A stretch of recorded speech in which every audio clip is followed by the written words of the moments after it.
Good morning, truth seekers.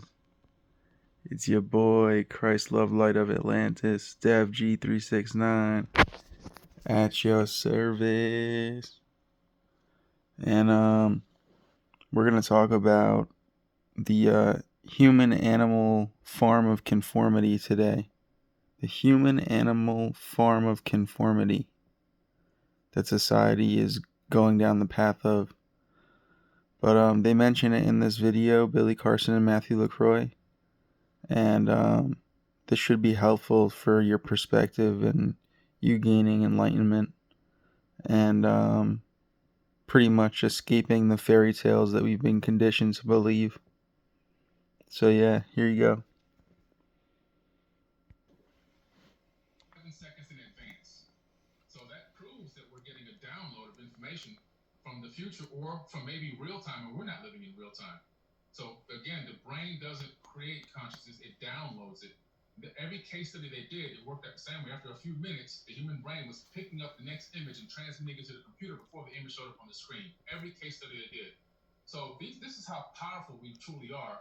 Our brain has billions of magnetite crystals. We download information directly from space-time, and we bring it into our reality tunnel so that we can operate within it. Yep. But that's a whole other point of view that they don't really want us to know. They want us to keep us very locked in and focused on, ape to human and 6,000 years and all this other kind of crazy stuff. But the true reality is we are much bigger and much more important than this evolutionary fairy tale that's been taught. That's right, and that's really well said, Billy. I could not agree more. What I wanted to say in regards to that is one of the examples I give that I talk about a lot is human beings right now perceive themselves as just this animal, right? Just this advanced animal. And it's like they're in this giant fenced-in pen.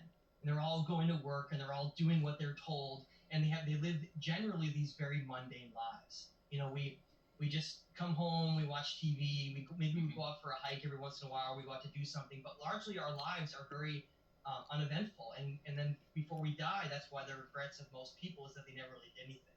Okay. Now, so that's this form of conformity that we talk about, where the perception of reality that's been created here is not simply just based on some scientist that created it and that's what all the evidence says, so we're going to go along with that. It's actually a paradigm to control our consciousness and how we perceive reality here. The form of conformity. That's what society is. We're about to read some cuneiform tablets that completely contradict what we're told, and you're going to see how this mindset could control human civilizations. So getting back, before we start that, I want to bring up a point, getting back to this farm of conformity. Those animals that are in that farm, doing what they're doing on a daily basis, going to some dead-end job and wasting all their energy and time, and then they die and they wonder what they spent all their time doing. If those animals, and I use that term animal as just an example, because we're not really animals at all, are we? But if those animals realize that they're not farm animals at all, and that they're actually this incredible being that doesn't belong caged at all, it belongs, doesn't belong having its wings clipped. It belongs out, expanding consciousness and reaching the infinite stars and all these things, whereas the complete opposite is happening right now. And when you discover the truth, and when you read these ancient translations and tablets, and when you look at all this data, it's like finding a hole in that fence and running away and never coming back ever again. But the challenge that I put to every single person here, and I bring this up in my previous book, the challenge, and it goes along with Plato's cave, that the idea that everyone's trapped by these illusions, is that when you break out of that pen and you run away and the sun is basking on you and you're free, the challenge then becomes you have to come back. You have to come back and save the rest of the animals that are in that farm, or they're not going to make it out. And that collective of humanity is going to go down that road that other civilizations did. We're going to be wiped out, and we're going to disappear and become a myth just like they did, because we're not learning the fundamental lessons we need to right now to make changes and reach the next level of our consciousness. So on that note, Billy, let's go into what actually says in these tablets and discusses it. Okay. So we're going to be starting with what's called the Enuma Elish, and I know it's very dear to your heart, Billy, because it's one of the ones that I know you talk about among the most of all. And the Enuma Elish was found in the Ashurbanipal Library, as I mentioned, in 1849. And there's been many translations and different versions of it that have been brought up. And I want to also just mention before we bring that up that it may be amazing for some to read and understand that you'll read one version of the Enuma Elish, then you'll read another version like the Babylonian version. You'll notice that they're different. Yeah. And I just want to bring up is that there is a competition among these gods for who created mankind and who can get credit for being their savior and their great father. And so if you read Babylonian versions of what we're about to read right now, you find out that it says that Marduk created mankind. Okay? And we can get into and talk about that as well, but it's this competition for who can be the savior, who can be the great creator of our species. So in the version we're going to be reading, it's a version that came out of Nineveh, and it's the version that I feel is the most accurate. And it was translated by great translators like Stephanie Dalley and George Smith, some of the best that have been out there. And so the Enuma Elish starts by saying, in this, from where we're going to begin, it says, they bound him, holding him before Ea. They inflicted the penalty on him and severed his blood vessels. From his blood, he, Ea, created mankind, on whom he imposed the service of the gods and set the gods free. And then it says, after the wise Ea had created mankind and had imposed the service of the gods upon them, that task is beyond comprehension. The gods were then divided, all the Anunnaki into upper and lower groups. He assigned 300 in the heavens to guard the decrees of Anu and appoint them as a guard. Tablet 6. Isn't that amazing? Oh, that's amazing, yeah.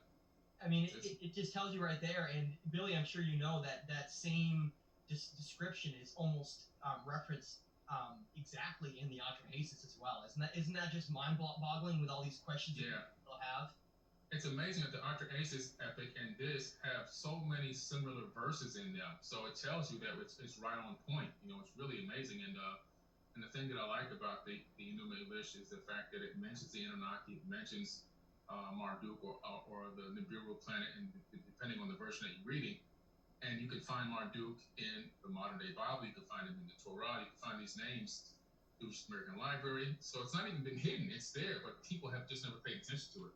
Well, let's try to have people understand. They might not know these names. So Ea, that's mentioned directly in this translation that we read, his name originally was known as Ea before he came here, and then his title was then changed to Enki. Okay, now so Enki, I'm just going to refer to him as Enki. That was because that was his later name. But Enki is the one that is credited in every single ancient text, except some of these other versions that were later rewritten, as being the creator of mankind.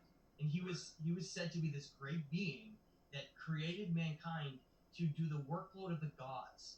And actually, the phrase I like even more, if you go read the Atrahasis, which those translations are in the Stage of Time, is the phrase that it gives in the Atrahasis is even better. It says they created mankind specifically for the role of to do the role of the gods, but it says the phrase to undo the chain to set them free. Undo the chain to set them free. Now, I want to tell you what I think about that, and then maybe you can mention what you think, Billy. But I believe that references the chain of the physical reality of the third dimension and being mortal. I think these beings used the human race as a way to achieve immortality and also probably to achieve a non-physical existence here, where they could go into upper dimensions and basically rule over us because we exist in a lower state of awareness than they do. And then you can chime in, but I want to also mention is that, well, who is Marduk? Because we brought that up. Marduk is credited as being the first son of Enki, Ea. And so this competition arose between these younger generation gods and the older generation gods over competing here on who could rewrite everything, who could become the savior, who could become the great god here. And that's what this competition has been over and over and over again. And that's why Billy and I try to fight so hard to try to get the most accurate information, because it's a battle of information, and it's a battle of understanding the truth, right, Billy? Oh, it's a big battle. I mean, even I just made a post on Instagram about the fact that Marduk, also known as Amen-Ra, is responsible for the defacing of a lot of these statues and these hieroglyphs around Egypt. And a lot of people got immediately offended, and they're really going crazy on the comment here when they get off of this this show with you, I'm going to check my comments. It's going to be real hectic because people don't want to come to terms with the fact that this was done in deep antiquity. I've been to Egypt. I've seen the thousands upon thousands of defaced gods on the hieroglyphs. I'm talking about temples with glyphs, probably I would say 300,000 glyphs in one temple, all chipped away. Faces of all of the statues broken off. And these go way back further than Napoleon. You know, they want to say Napoleon went and shot the noses off, and people didn't want people to know that there were some black people in Egypt. No, Amun Ra, also known as Marduk, is the one who had this done because why? Because he wanted to be known as the one and true only God, the same term that actually made it into modern day Bible. These guys had big egos. I mean, big egos, man. And they were battling each other consistently to be the one to do this and the one to do that. And matter of fact, if you look in the modern day Bible, look at the book of Deuteronomy. The book of Deuteronomy, and especially when you figure out that the word God in the Bible is mistranslated with God singular, it's supposed to be God's plural everywhere in the entire Bible. Yeah. It was purposefully done. In the book of Deuteronomy, you have these gods who are Marduk and his cousins and his nephews and everybody else fighting each other and sending humans across to another area with people that they don't know, never met before, to battle them, to rob and rape and steal and everything else. These are the actual words used in the modern day Bible: rape, kill, murder, and before, and they were battling each other using humans as cattle, kind of like we do today. We take somebody out of school, we send them halfway around the world, put them in the military, tell them to go blow up a guy on a camel so he can get a free education. But it's a mind trick we played on the people now, so they've got these guys doing the same thing today as they did in ancient times. But it's really amazing how they wanted to be able to take claim for everything. And you see it passed down to the pharaohs. The pharaohs, they take claim for a tomb that wasn't theirs. They would take claim for a pyramid that they didn't really build. They take claim for anything because they want to have that. They want to have that reputation to add it to their bio. That legacy, right? Yeah, that legacy is crazy. And that's what it really comes down to. And that legacy is what is being fought over right now. That battle has not ended. It's just we don't perceive it the same way because our understanding of linear time.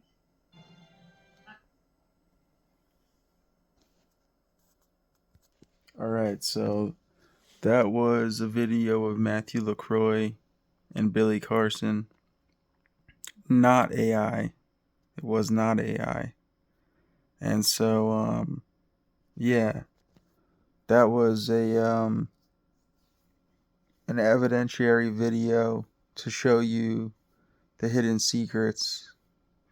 I hope you gain something from this, and I hope you get closer to your inner truth.